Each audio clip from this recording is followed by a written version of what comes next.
അതായത് ഭയങ്കര rough and tough ആയിട്ടുള്ള ഒരു ടൈമായിരുന്നു.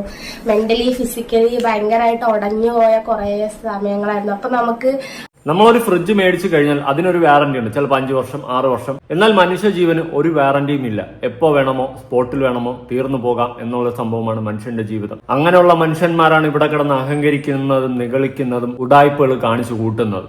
എപ്പോ ഏത് സ്പോട്ടിൽ വേണം കുഴഞ്ഞു വീണ് കഴിഞ്ഞാൽ തീരാവുന്നത് മാത്രമേ ഒരു മനുഷ്യ ജീവനുള്ളൂ. അത് മനസ്സിലാക്കുക. ഡയമണ്ട് കപ്പിൾസ് ആൻമരിയ എന്ന് പറയുന്ന ഒരു പെൺകുട്ടിയും തന്റെ ഹസ്ബൻഡും ഒക്കെ ആയിട്ട് അവരുടെ ഫാമിലി വ്ലോഗ് സെറ്റപ്പിലുള്ള ഒരു വ്ലോഗിംഗ് ചാനലാണ്. അവര് നിറത്തിന്റെ പേരിലും ജാതിയുടെ പേരിലും ഒക്കെ ഒരുപാട് അധിക്ഷേപങ്ങളും പുച്ഛവും പരിഹാസവും ഒക്കെ കേട്ട് അതിനെല്ലാം തരണം ചെയ്ത് മുന്നോട്ട് വന്ന ഒരു യൂട്യൂബ് ചാനലാണ് ഈ ഡയമണ്ട് കപ്പിൾസ്. റീസെന്റ് അവർ അങ്ങനെ വീഡിയോസോ കാര്യങ്ങളോ ഒന്നും ഇടാറില്ലായിരുന്നു, വളരെ കുറവായിരുന്നു. എന്നാൽ അടുപ്പിച്ചാണ് ഒരു വീഡിയോ ഇട്ടിട്ടുള്ളത്. അതിനുശേഷം ആൻമരിയയുടെ സഹോദരൻ അലൻ മരണപ്പെടുകയാണ്. ഈ മരണപ്പെട്ടതിനു ശേഷം ആൻമരിയയുടെ ഹസ്ബൻഡ് അഖിൽ ഒരു പോസ്റ്റ് ഇട്ടിട്ടുണ്ടായിരുന്നു, ഞാനൊന്ന് വായിക്കാം. ഞങ്ങളുടെ പ്രിയ സഹോദരൻ അലൻ ജോസഫ് കാട്ടാനയുടെ ആക്രമണത്തിൽ ഞങ്ങളെ വിട്ടു പിരിഞ്ഞു. എല്ലാവരും അറിഞ്ഞു കാണും എന്ന് വിശ്വസിക്കുന്നു. എല്ലാവരുടെയും പ്രാർത്ഥനയിൽ ഉൾപ്പെടുത്തണമെന്ന് അഭ്യർത്ഥിക്കുന്നു. അഖിൽ രാമചന്ദ്രൻ ആൻമരിയയുടെ ഹസ്ബൻഡാണ്. ആൻമരിയയുടെ സഹോദരൻ അലനാണ് മരണപ്പെട്ടു പോയിട്ടുള്ളത്. സത്യം പറഞ്ഞാൽ ഒരു തീരാ ദുഃഖം തന്നെയാണ് ആ കുടുംബത്തിൽ. പ്രത്യേകിച്ച് ആ കുടുംബം ഒരു മോശം അനുഭവത്തിലൂടെ കടന്നു പോകുന്ന ഒരു സിറ്റുവേഷന്റെ ഇടയിൽ കൂടിയാണ് ഇങ്ങനത്തെ ഒരു ഇൻസിഡന്റും കൂടി സംഭവിക്കുന്നത്. എനിക്ക് സത്യം പറഞ്ഞാൽ രണ്ടും കൂടി കേട്ടപ്പോൾ എന്തോ ഒരു വശപ്പശക ആ കുടുംബത്തിൽ ഉള്ളതുപോലെ പേഴ്സണലി എനിക്ക് തോന്നി. എന്താടാ ഇങ്ങനെ എല്ലാം ഗതികെട്ട അവസ്ഥയിലോട്ടാണല്ലോ പോകുന്നത് എന്ന് ഞാൻ ചിന്തിച്ചു. സ്ഥിരമായിട്ട് വീഡിയോസ് ഇട്ടുകൊണ്ടിരുന്ന ആൻമരിയ റീസെന്റ് വീഡിയോസ് ഒന്നും ഇടാതായി. എന്നാൽ ഇടയ്ക്ക് വെച്ചിട്ട് ഒറ്റ വീഡിയോ കൊണ്ട് ഇട്ടിട്ടുണ്ട്. ആ വീഡിയോയിൽ പറയുന്ന കാര്യങ്ങൾ കേട്ട് നോക്കിക്കഴിഞ്ഞാൽ എന്തോ ആ കുടുംബത്തിലൊരു പ്രശ്നമുണ്ട്. ഹോസ്പിറ്റൽ കേസും കാര്യങ്ങളായിട്ടൊക്കെ അവരങ്ങനെ പോകുന്നു എന്നുള്ള രീതിയിൽ ആൻമരി ഒരു വീഡിയോ പറഞ്ഞു വെക്കുന്നുണ്ട്. നമുക്കൊന്ന് കണ്ടു നോക്കാം. ഇവിടം വരെ എത്തിച്ചത് നിങ്ങളുടെയൊക്കെ സപ്പോർട്ടും ഇതൊക്കെ കാരണമാണ്. നമ്മള് അങ്ങനെ തുടങ്ങിയ ലൈഫ് 4 പേര് അറിഞ്ഞ് അങ്ങനെ ഒരു ഇങ്ങനെ നിങ്ങളെപ്പോലുള്ള സബ്സ്ക്രൈബേഴ്സിന്റെ നമ്മളെ സ്നേഹിക്കുന്ന ഒരുപാട് പേരുണ്ട്. നിങ്ങളുടെയൊക്കെ സപ്പോർട്ട് കൊണ്ടാണ് ഞങ്ങൾ ഇവിടം വരെ എത്തി. അപ്പൊ നമ്മളെ വീഡിയോ കാണാതെ അവരും വിചാരിക്കേണ്ടാവും എന്തുകൊണ്ട് ഇവരിപ്പോ ഒന്നും വീഡിയോ ഇടുന്നില്ല. നമുക്കും അത് ആ ഒരു ഇത് കായണം എന്നൊന്നും ആഗ്രഹമില്ല. നമുക്കും ഇനി നിറയെ വീഡിയോസ് ചെയ്യണം, ഒന്നും കൂടെ വീണ്ടും വീഡിയോസ് ഒക്കെ ചെയ്ത് അത്യാവശ്യം വീണ്ടും റീച്ച് ആവണം. ഞങ്ങളുടെ സന്തോഷങ്ങളും കാര്യങ്ങളെല്ലാം നിങ്ങളിലേക്ക് എത്തിക്കണം തന്നെയാണ് ആഗ്രഹം. പക്ഷെ നമുക്ക് ചില സിറ്റുവേഷൻസ് ഒക്കെ ഉണ്ടാവും. എപ്പോഴും ഒരാൾക്ക് ഹാപ്പിനെസ് മാത്രമാണ് ഉണ്ടാവുക എന്ന് ചോദിച്ചാൽ അല്ലല്ലോ. നമ്മുടെ എല്ലാം നിറഞ്ഞതാണ് ലൈഫിൽ. എപ്പോഴും സന്തോഷം മാത്രം ചിലപ്പോൾ നമുക്ക് വീഡിയോ എടുക്കാൻ പറ്റിയ സാഹചര്യങ്ങളായിരിക്കില്ല. അതൊക്കെ കൊണ്ടാണ് നമ്മള് വീഡിയോ എടുക്കാത്തത് കേട്ടോ. സത്യം പറഞ്ഞാൽ കുറച്ച് നാളുകളായിട്ട് നമുക്ക് ഫുള്ള് ഹോസ്പിറ്റൽ കേസാണ്. അതായത് എപ്പോഴും ആശുപത്രിയിൽ നിന്ന് ഇറങ്ങാൻ സമയമില്ലാത്ത കുറച്ച് നാളുകളാണ്. അതായത് ഭയങ്കര റഫ് ആൻഡ് ടഫ് ആയിട്ടുള്ള ഒരു ടൈമായിരുന്നു. മെന്റലി ഫിസിക്കലി ഭയങ്കരമായിട്ട് ഉടഞ്ഞു പോയ കുറെ സമയങ്ങളായിരുന്നു. അപ്പൊ നമുക്ക് അതായിരുന്നു വലുത്. നമ്മുടെ ഹെൽത്ത് നോക്കണം, നമ്മുടെ മക്കള് അവരുടെ കാര്യങ്ങൾ നോക്കണം, അതൊക്കെയായിരുന്നു വലുത്. അതുകൊണ്ട് തന്നെ നമുക്ക് വീഡിയോസിലൊന്നും കോൺസെൻട്രേറ്റ് ചെയ്യാൻ പറ്റില്ല. അപ്പൊ നമ്മൾ വീഡിയോ ഒക്കെ ചെയ്യാത്തതിന്റെ മെയിൻ ഒരു റീസൺ നമ്മുടെ അതായത് വീഡിയോ ചെയ്യാത്തതിന്റെ മെയിൻ റീസൺ ഹോസ്പിറ്റൽ കേസ് തന്നെന്നാണ് ഇവിടെ ആൻമരിയ പറഞ്ഞു വെക്കുന്നത്. പിന്നെ വേറൊരു കാര്യം മനസ്സിലാക്കുക, യൂട്യൂബിൽ വീഡിയോസ് ഇടുന്ന എല്ലാവരും കൺസ്റ്റന്റ് ആയിട്ട് വീഡിയോ ഇടാൻ ആഗ്രഹിക്കുന്നവർ തന്നെയാണ്. പക്ഷെ എന്തെങ്കിലുമൊക്കെ പ്രശ്നങ്ങളും എന്തെങ്കിലുമൊക്കെ തടസ്സം കാരണമാണ് സ്ഥിരമായിട്ട് വീഡിയോ ഇടാൻ സാധിക്കാതെ പോകുന്നത്. അത് നമ്മൾ മനസ്സിലാക്കേണ്ട ഒരു കാര്യമാണ്. ആൻമരിയയ്ക്കും ആഗ്രഹമുണ്ട് എന്നും വീഡിയോ ഇടണം, കൺസ്റ്റന്റ് ആയിട്ട് വീഡിയോ ഇട്ട് പോകണം എന്നുള്ളൊരു ആഗ്രഹമുണ്ട്. പക്ഷെ നടക്കുന്നില്ല. അതിൽ കുടുംബത്തിൽ കുറെ പ്രശ്നങ്ങൾ, ഹോസ്പിറ്റൽ കേസ്, എല്ലാ കുടുംബത്തിലും ഉള്ളതുപോലെ പ്രശ്നങ്ങളും കാര്യങ്ങളൊക്കെ ഉണ്ട്. സാമ്പത്തികമായാവാം, അല്ലാതെ മാനസികമായാവാം എന്നൊക്കെ തന്നെയാണ് ആൻമരിയ പറഞ്ഞു വെക്കുന്നത്. പക്ഷെ എന്താണ് പ്രശ്നമെന്ന് ആൻമരിയ പറയുന്നില്ല. അത് നല്ലൊരു ക്വാളിറ്റിയാണ്. കാരണം നിങ്ങളുടെ കുടുംബത്തിൽ നടക്കുന്ന പ്രശ്നം നിങ്ങൾക്ക് തീർക്കാവുന്ന പ്രശ്നങ്ങളാണെങ്കിൽ അത് നിങ്ങൾ തന്നെ തീർക്കണം. അതിനിപ്പോൾ നാട്ടുകാരെ അറിയിച്ചുകൊണ്ട് അല്ലെങ്കിൽ നാട്ടുകാരെ സഹതാപം കിട്ടാൻ വേണ്ടിയിട്ട് നാട്ടുകാരെ അറിയിക്കുന്നതിൽ എനിക്കും പേഴ്സണലി യോജിപ്പില്ല. കുടുംബത്തിലുള്ള പ്രശ്നം കുടുംബത്തിൽ തന്നെ തീർക്കണം. എന്തായാലും അങ്ങനെ ഈ ഒരു പ്രശ്നവും ഹോസ്പിറ്റൽ കേസൊക്കെ ആയിട്ടിരിക്കുന്ന സമയത്താണ് ആൻമരിയയുടെ സഹോദരൻ കൊല്ലത്ത് ജോലി ചെയ്യാൻ വീട്ടിൽ അവരൊരു ആനിവേഴ്സറി പോലെ എന്തോ ഫംഗ്ഷൻ ചെറുതായിട്ട് വെച്ചിട്ടുണ്ടായിരുന്നു. കേക്ക് കട്ടിങ് എന്തോ പരിപാടിയാണ്, വെഡിങ് ആനിവേഴ്സറി, ബർത്ത്ഡേ എന്തോ ഫംഗ്ഷനാണ്. അപ്പൊ അത് ആഘോഷിക്കാനായിട്ട് തന്റെ സഹോദരൻ അലൻ കൊല്ലത്ത് വർക്ക് ചെയ്തിരുന്ന പ്രൈവറ്റ് സ്ഥാപനത്തിൽ നിന്നും വീട്ടിലേക്ക് വന്ന് അവരാഘോഷങ്ങളും കാര്യങ്ങളൊക്കെ കഴിഞ്ഞതിന് ശേഷം ആൻമരിയയുടെ വീട്ടിലേക്ക് പോകുന്നു. വീട്ടിലേക്ക് പോയിട്ട് സ്വന്തം വീട്ടിലേക്ക് തിരിച്ചു വന്നിട്ട് അടുത്ത ദിവസം തിരിച്ച് കൊല്ലത്തേക്ക് പോകാൻ നിൽക്കുന്ന സമയത്താണ് കാട്ടാനയുടെ കുത്തേറ്റ് ആൻമരിയയുടെ സഹോദരൻ മരിക്കുന്നത്. സത്യം പറഞ്ഞാൽ വല്ലാത്തൊരു അവസ്ഥയാണ്. ആൻമരിയയുടെ സഹോദരൻ അലൻ മരിച്ചതിന് ശേഷം ആൻമരിയ കരയുന്ന ഒരു വീഡിയോ ഉണ്ട്. ഇപ്പൊ നല്ല വിഷമം തോന്നും ആ വീഡിയോ കാണും. നമുക്കൊന്ന് കണ്ടു നോക്കാം.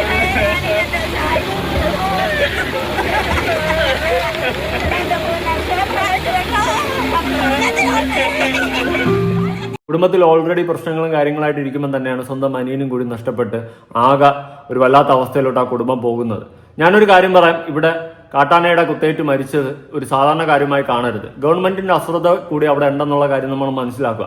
ആരെങ്കിലുമൊക്കെ ചത്തതിനു ശേഷം മാത്രം നടപടി എടുക്കാൻ വേണ്ടിയിട്ട് തുനിഞ്ഞിറങ്ങുന്ന ഒരു ഗവൺമെന്റ് ആകരുത്. അവിടുത്തെ വനവകുപ്പുകാരൊക്കെ അതിൻ്റെതായ രീതിയിൽ കാര്യങ്ങളൊക്കെ ചെയ്യേണ്ടതായിട്ടുണ്ടായിരുന്നു. പക്ഷെ അവരാരും ഒന്നും ചെയ്തിട്ടില്ല. അലനും അമ്മയും കൂടി തിരിച്ച് വീട്ടിലേക്ക് വരുന്ന സമയത്ത് പ്ലാവിൽ നിന്നും ചക്ക പറിച്ച് ആന തിരിച്ചു വന്ന് മൊബൈൽ ഫോണിന്റെ ടോർച്ച് അടിച്ചിട്ടാണ് ഇവർ പോകുന്നത്. മുന്നിൽ തന്നെ പെട്ടെന്ന് അമ്മയെ കുത്താനായിട്ട് വന്നപ്പോൾ അമ്മയെ പിടിച്ച് മാറ്റാനായിട്ട് അലൻ മുന്നിൽ കയറുമ്പോൾ അലൻ ആനയുടെ കൊമ്പിൽ കോർക്കുന്നത്. പിന്നെ ബാക്കി ഞാൻ പറയേണ്ട കാര്യമില്ലല്ലോ. അങ്ങനെ അലൻ മരിക്കുകയും അമ്മയ്ക്ക് സാരമായ ചെറിയ പരിക്കുണ്ടാവുകയും ചെയ്തു. അമ്മ അതിനുശേഷം ഉടനെ തന്നെ ആൻമരിയെ ഫോണിൽ വിളിച്ച് വരുത്തുകയും കാര്യങ്ങളും ചെയ്തിട്ടുണ്ടായിരുന്നു. പക്ഷെ കാര്യമില്ല, അലൻ മരണപ്പെട്ടു പോയി, അമ്മ രക്ഷപ്പെട്ടു. പക്ഷേ സ്വന്തം മകൻ മരണപ്പെട്ടു പോയി. ആ അമ്മയുടെ അവസ്ഥ നിങ്ങളൊന്ന് ആലോചിച്ച് നോക്ക്. ഇവിടെ കാട്ടാന ഒരു ഫാക്ടർ ആയെങ്കിലും ഈ വനവകുപ്പ് കൃത്യമായ രീതിയിൽ കാട്ടാനകളും കാര്യങ്ങളും ആൾക്കാരുടെ ഇടയിലോട്ട് വരാത്ത രീതിയിലുള്ള കാര്യങ്ങൾ ചെയ്തിരുന്നെങ്കിൽ ഒരു പക്ഷേ ഇങ്ങനത്തെ വിഷയങ്ങൾ ഉണ്ടാവില്ല. ഇതിനുശേഷം അവിടെ സമരങ്ങളും കാര്യങ്ങളൊക്കെ ഉണ്ടായി. എന്തിന്, ഏതിന്? ഒരാൾ നഷ്ടപ്പെട്ടു പോയി, ജീവൻ പോയതിനു ശേഷമാണ് നമ്മൾ സമരമുറയുമായിട്ട് ഇറങ്ങേണ്ടത്. അതിനു മുന്നേ നമ്മൾ ഇറങ്ങണമായിരുന്നു. അതുപോലെ തന്നെ അതിനു മുന്നേ നമ്മുടെ ഗവൺമെന്റ് ചെയ്യേണ്ട കാര്യങ്ങൾ ചെയ്യണമായിരുന്നു. ഇത് രണ്ടും ചെയ്യാത്തത് കൊണ്ട് തന്നെ ഇന്നൊരു ജീവൻ അവിടെ പോയി, ഒരു കുടുംബത്തിൽ ഒരു നെടും തൂണ് തന്നെ അവിടെ പോയെന്ന് തന്നെയാണ് മനസ്സിലാക്കാൻ സാധിക്കുന്നത്. അതിനുശേഷം ഗവൺമെന്റ് 1 ലക്ഷം അലൻ മരണപ്പെട്ടതിനും 1 ലക്ഷം ചികിത്സയ്ക്കുമായിട്ട് കൊടുത്തു. ആ കുടുംബത്തിന് എന്തെങ്കിലും സഹായമാകും എന്നല്ലാണ്ട് നഷ്ടപ്പെട്ടു പോയതിന് ഒരിക്കലും വിലയിടാൻ പറ്റത്തില്ല. അങ്ങനത്തെ ഒരു സംഭവമാണ് നഷ്ടപ്പെട്ടു പോയിട്ട്, ഒരു ജീവനാണ് നഷ്ടപ്പെട്ടത്. അതിനൊരിക്കലും വിലയിടാൻ സാധിക്കത്തില്ല. അതുകൊണ്ട് ചെയ്യാൻ പറ്റുമെങ്കിൽ എന്തെങ്കിലുമൊക്കെ ഉണ്ടെങ്കിൽ നേരത്തെ ചെയ്യണം. എന്നാലും ഇതുമായി ബന്ധപ്പെട്ട് വന്നിട്ടുള്ള ന്യൂസ് നമുക്കൊന്ന് കേട്ടു നോക്കാം. രാത്രി 7:30ക്കും 8:00നും ഇടയിലാണ് ഈ സംഭവം ഉണ്ടായത്. സഹോദരിയുടെ വീട്ടിൽ നിന്ന് വരികയായിരുന്നു അലനും അമ്മ വിജിയും. വരുന്നതിനിടെ അടുത്തുള്ള കടയിൽ കയറി വീട്ടിലേക്ക് ആവശ്യമായ പാൽ ഉൾപ്പെടെയുള്ള അത്യാവശ്യ സാധനങ്ങളും വാങ്ങി.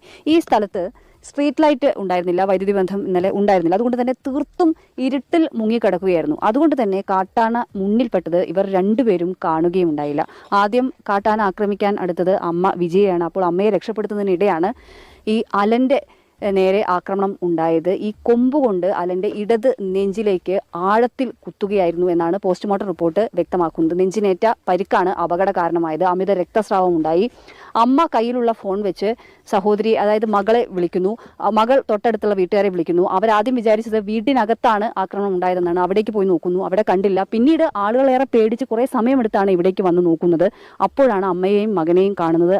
അലൻ രക്തത്തിൽ കുളിച്ച് കിടക്കുകയായിരുന്നു. ഉടൻ തന്നെ ആശുപത്രിയിലേക്ക് കൊണ്ടുപോകുന്നു. ആശുപത്രിയിലെത്തുമ്പോഴേക്കും അലന്റെ മരണം സംഭവിക്കുകയും ചെയ്തിരുന്നു. കഴിഞ്ഞ ഒരാഴ്ചയിലേറെയായി 3 കാട്ടാനകളാണ് ഈ പ്രദേശത്ത് ചുറ്റിപ്പറ്റി നിന്നിരുന്നത്. പലപ്പോഴും വനവകുപ്പ് ഉദ്യോഗസ്ഥരും നാട്ടുകാരൊക്കെ വരും, പടക്കം പൊട്ടിക്കും, ബഹളം ഉണ്ടാക്കും, കയറ്റിവിടും. പക്ഷെ അപ്പോഴും ഉൾക്കാട്ടിലേക്ക് ആന പോയിരുന്നില്ല എന്ന് വേണം മനസ്സിലാക്കാൻ. ഇന്നലെയും ഈ പ്രദേശത്ത് കാട്ടാന ഉണ്ടായിരുന്നു. പക്ഷെ കൃത്യമായൊരു മുന്നറിയിപ്പ് പ്രദേശവാസികൾക്ക് നൽകിയില്ല. അങ്ങനെ നൽകിയിരുന്നെങ്കിൽ ഒരു പക്ഷേ ഈ ഒരു അപകടം ഉണ്ടാകുമായിരുന്നില്ല. കാരണം അലന്റെ വീടിന്റെ വെറും 50 മീറ്റർ നടന്നാൽ അവർ വീടെത്തുമായിരുന്നു. അതിനിടയിലാണ് ഈ അപകടം. വെറും 50 മീറ്റർ നടന്നാൽ അവർ വീടെത്തുമായിരുന്നു. അത്രയും തൊട്ടടുത്ത് എത്തിയിട്ട് കൂടി ഇങ്ങനെ ഒരു സംഭവം സംഭവിച്ചു. അതിൽ ഏറ്റവും ഒരു മുഖ്യ ഘടകമായി എനിക്ക് കാണാൻ സാധിച്ചിട്ടുള്ള സ്ട്രീറ്റ് ലൈറ്റ് അവിടെ ഇല്ല. ഇതെന്തുപാടെ, ആൾക്കാർ താമസിക്കുന്ന സ്ഥലമല്ലേ, അവിടെ ഒരു സ്ട്രീറ്റ് ലൈറ്റെങ്കിലും വെച്ചൂടെ? മൊബൈലിന്റെ വെളിച്ചം അടിച്ചും കൊണ്ടാണ് പോയത്. അതുകൊണ്ട് തന്നെയാണ് അടുത്തെത്തിയപ്പോഴാണ് കാണാൻ സാധിച്ചിട്ടുള്ളത്. പക്ഷെ കയ്യിൽ നിന്ന് പോയി, ഒന്നും ചെയ്യാൻ പറ്റത്തില്ല. ഒരു പക്ഷേ സ്ട്രീറ്റ് ലൈറ്റ് ഉണ്ടായിരുന്നെങ്കിൽ ദൂരെ നിന്ന് തന്നെ ഇവർക്ക് ആനയെ കാണാൻ സാധിക്കും. ഇവർക്ക് ആ സമയം കൊണ്ട് എവിടെയെങ്കിലും ഒളിക്കുകയും ചെയ്യാമായിരുന്നു. ആന പോയതിനു ശേഷം തിരിച്ച് വീട്ടിലേക്ക് പോകാമായിരുന്നു. അതാണ് അവസ്ഥ. വല്ലാത്തൊരവസ്ഥയാണ്. ആ അമ്മയുടെ അവസ്ഥ ആലോചിച്ച് നോക്കും. സ്വന്തം മകൻ ആന കുത്തി നിർത്തുന്നത് കൺമുന്നിൽ കാണേണ്ടി വന്ന ഒരു അവസ്ഥ, നിസ്സഹായ അവസ്ഥ, ഒന്നും ചെയ്യാൻ പറ്റാതെ കിടന്ന അവസ്ഥ. എന്തെങ്കിലും ചെയ്യാൻ പറ്റുമോ? ആനയോടെ മൽപ്പിടുത്തം വയ്ക്കാൻ പറ്റുമോ? ഇല്ല. കൊമ്പിൽ കോർത്ത് നിർത്തി ഇടനെഞ്ചിലൂടെ തുളച്ചു കയറി ആനയുടെ കൊമ്പ്. ആ മകൻ മരണപ്പെട്ടു, രക്തത്തിൽ കുളിച്ചു കിടന്നു. എന്തെങ്കിലും ചെയ്യാൻ പറ്റിയ? ഇനി സമരത്തിന്റെ മുറയായിട്ട് ഇറങ്ങിയിട്ട് വല്ല കാര്യമുണ്ടോ? നഷ്ടപ്പെട്ടത് ആ കുടുംബത്തിനാണ്. അത് ആദ്യം മനസ്സിലാക്കുക. എന്തെങ്കിലുമൊക്കെ സംഭവിക്കുമ്പോൾ കൊടിയും പിടിച്ച് ഇറങ്ങാണ്ട് ഇതിനൊക്കെ വേണ്ടി നേരത്തെ ഇറങ്ങണം. ഒരു സ്ട്രീറ്റ് ലൈറ്റ് പോലും അവിടെ വെച്ചിട്ടില്ല. തക്കതായ രീതിയിലുള്ള കാര്യങ്ങൾ ചെയ്യുന്നില്ല. എന്താണ് വനവകുപ്പ് അവിടെ ഗീരവത്ത് എടുത്തോണ്ടിരിക്കുന്നത്? ആന ഇറങ്ങിയിട്ടുണ്ടെന്ന് നേരത്തെ അനൗൺസ്മെന്റോ കാര്യങ്ങളോ എന്തെങ്കിലുമൊക്കെ കൊടുത്തിട്ടുണ്ടോ? ഒന്നും ചെയ്യുന്നില്ല. ചുമ്മാ അവിടെ ഇരുന്ന് വെള്ളം അടിച്ചിരിക്കുമായിരിക്കും. എന്നെ കൊണ്ടൊന്നും പറയിപ്പിക്കും. അലന്റെ നാട്ടുകാരും കൂട്ടുകാരും പറയുന്നത് നമുക്കൊന്ന് കേട്ടു നോക്കാം. അലൻ കൊല്ലത്ത് ജോലി എടുക്കുകയായിരുന്നില്ലേ? അപ്പൊ എന്നാ ഇങ്ങോട്ട് വരികയൊക്കെ ചെയ്തത്? 4-ാം തീയതിയാണ് ഇവിടെ എത്തിയത്. അപ്പോൾ അതിനുശേഷം ഇന്നലെ വെഡിങ് ആനിവേഴ്സറി ആയിരുന്നു ഇവരുടെ അപ്പൻ്റെ അമ്മയുടെയും. അതിനുവേണ്ടി വൈകുന്നേരം സർപ്രൈസ് ആയിട്ട് പോകാന്ന് പറഞ്ഞിട്ട് അപ്പൻ്റെ അടുത്ത് പോകാന്നൊക്കെ പറഞ്ഞിട്ടാണ് വരുന്നത്. അപ്പോൾ അതിൻ്റെ ഇടയിലാണ് ഇപ്പോൾ ഇവിടെ കറണ്ട് ഉണ്ടായിരുന്നില്ല, നല്ല മഴയായിരുന്നു. അപ്പോൾ ബാക്കിൽ നിന്ന് വന്നു എന്നാണ് പറയുന്നത്. ബാക്കിൽ നിന്ന് വന്നിട്ട് ആക്രമിച്ചു. കാരണം ഒരു ഫോൺ ഫ്ലാഷ് അടിച്ചിട്ടാണല്ലോ വരുന്നത്. അപ്പോൾ ഒരു ഫോൺ ഫ്ലാഷിൽ എന്തായാലും ദൂരമുള്ള ആനയെ നമുക്ക് കാണാനും പറ്റില്ല. പിന്നെ ബാക്കിൽ നിന്ന് വന്നതുകൊണ്ട് ഒന്നും ചെയ്യാൻ പറ്റില്ലല്ലോ. ഇപ്പോഴും അതാണ് MLA ഒന്നും അവർക്ക് വേണ്ട ഫണ്ട് എന്താണെന്ന് വെച്ചാൽ ശരിയാക്കി കൊടുക്കുക എന്നൊക്കെ പറഞ്ഞിട്ട് അവർ പോയി. ഞങ്ങൾ ചോദിക്കുമ്പോൾ ഞാനെന്ത് ചെയ്യാനാണ് എന്നാണ് പറയുന്നത് അവർ. ഞങ്ങൾ 4 മാസമായിട്ട് വാടകയ്ക്കാണ് താമസിക്കുന്നത്. ഞങ്ങളുടെ കൃഷിയും എല്ലാം ഉപേക്ഷിച്ചിട്ട് ഞങ്ങൾ വാടക കൊടുത്തിട്ട് ഇപ്പോൾ മുണ്ടൂരാണ് താമസിക്കുന്നത്. പലപ്പോഴും രാത്രി 8 മണിക്ക് ശേഷം നമുക്ക് കടയൊക്കെ പണി കഴിഞ്ഞ് വരുമ്പം മറ്റുള്ളവരുടെ പണിക്ക് പോകുമ്പം അവർ പറയുന്ന സമയത്തല്ലേ നമുക്ക് വരാൻ പറ്റുള്ളൂ.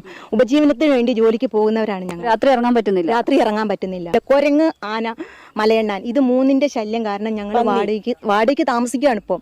ഇതെല്ലാം ഇവിടെ ഇട്ട് ഉപേക്ഷിച്ചിട്ടാണ് ഞങ്ങൾ പോയിരിക്കുന്നത്. വനം വകുപ്പ് എന്താ പറയണത്? ഈ ആനകൾ സ്ഥിരം ഇങ്ങനെ പരിസരത്ത് തമ്പടിക്കും. ഒരു 6 മണിയാകുമ്പോൾ വന്ന് ഈ മലയിൽ ഈ ഭാഗത്തുനിന്ന് പടക്കം പൊട്ടിച്ച് അങ്ങോട്ട് വിടും.